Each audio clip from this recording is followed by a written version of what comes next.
As we all know, every generation has its quirks. Check the phone of any Gen Z, and you'll find enough screenshots to reconstruct their entire life. And how about millennials? Drowning in houseplants and unopened self-care apps. But baby boomers might just take the biscuit, because if there's one thing they cannot do, it's throwing old stuff away. Which makes sense, considering they were born between 1946 and 1964. The generation that grew up with rotary phones, wrote actual letters, and somehow survived childhood without Google, Wi-Fi, or a pause button on live TV. Some even lived through the tail end of World War II and its aftermath. From coffee mugs that haven't been used since the 80s, to a mountain of plastic bags inside another plastic bag. Today, we're diving into the sacred relics of the boomer generation, the things they refuse to part with, no matter how outdated and unnecessary. That sacred stash of plastic bags and containers, every boomer household has one. Somewhere in the kitchen, there's a drawer or a cabinet bursting with grocery bags, neatly folded like origami. Why? Because you never know when you'll need one. And then there are the containers, butter tubs, Cool Whip containers, old yogurt cups. Each one washed, stacked, and repurposed as the world's most misleading Tupperware. The thing is, boomers don't just see plastic.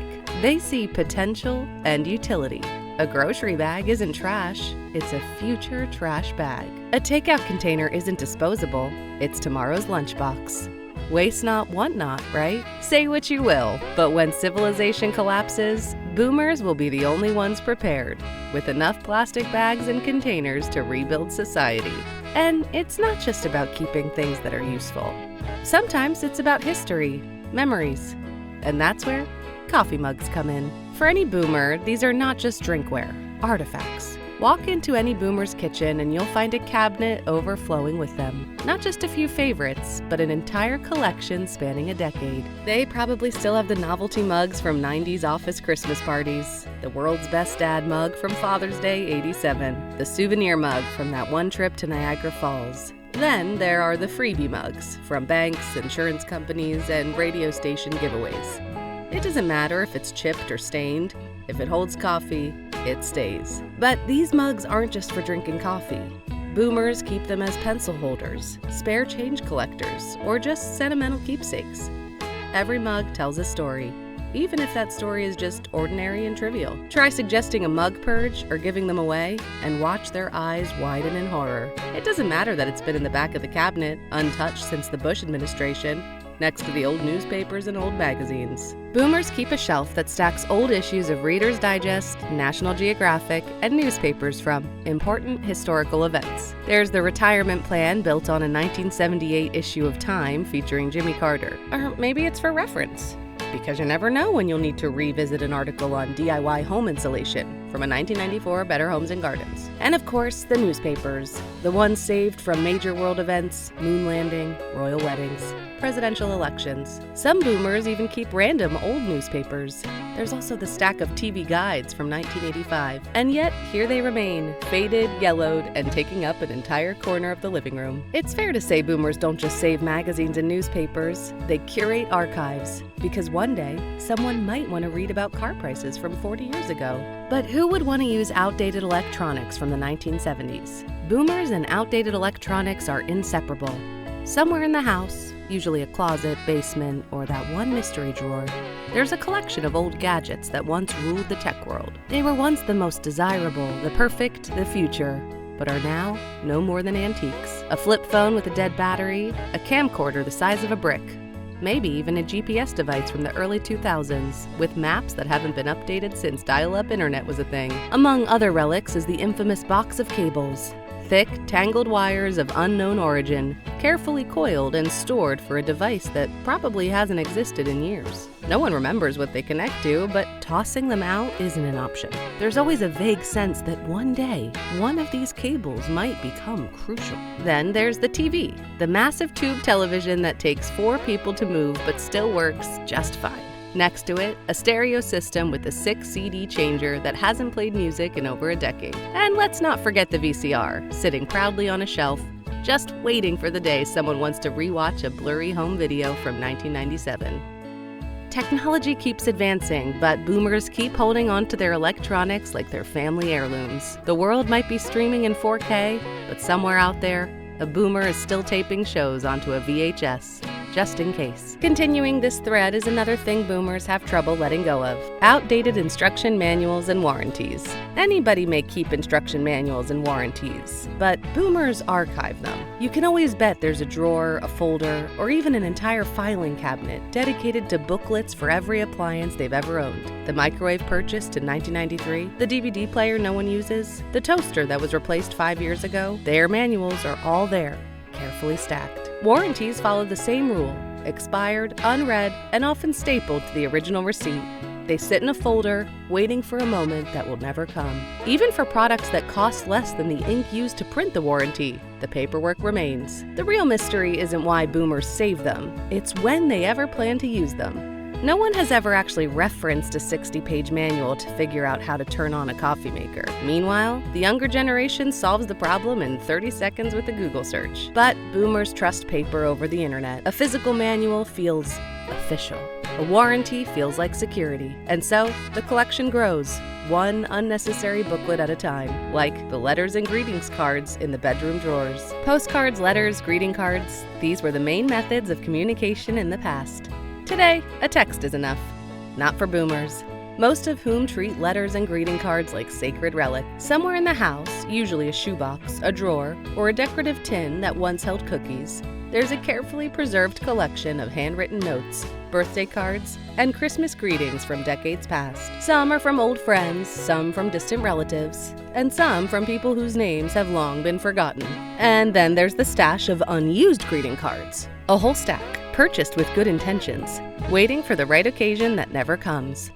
Birthday cards, sympathy cards, blank cards with scenic landscapes, enough to open a small stationery shop.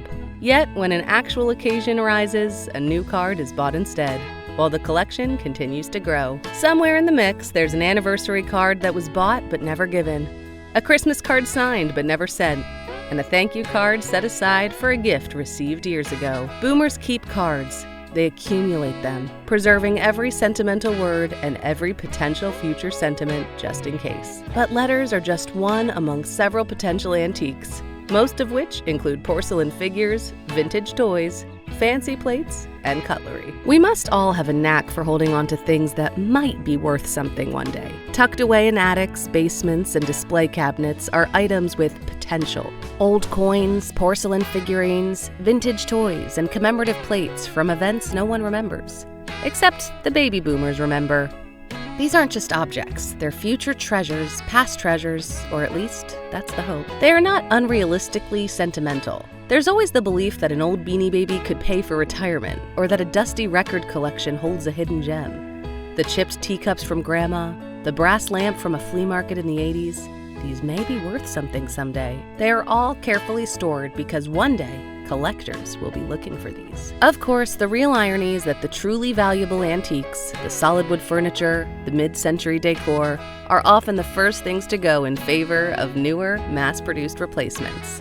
But the Franklin Mint plates, the porcelain dolls with unsettlingly lifelike eyes, those stay, just waiting for the day someone discovers their true value. Whether they're actually antiques or just aging clutter, boomers hold on to them all the same, just the way they hold on to recipes and cookbooks. There's an endless supply of handwritten instructions, magazine clippings, and newspaper cutouts for dishes that may never actually be made. And then there are the cookbooks, shelves full of them, from The Joy of Cooking to obscure church fundraiser collections with titles like Casseroles and Blessings. Some are stained with years of use, others have bookmarks sticking out of pages that haven't been turned in decades. Even the ones with impossibly complicated 12-step recipes remain, just in case the urge to make aspic suddenly strikes. Despite the collection, the same handful of recipes are made on repeat.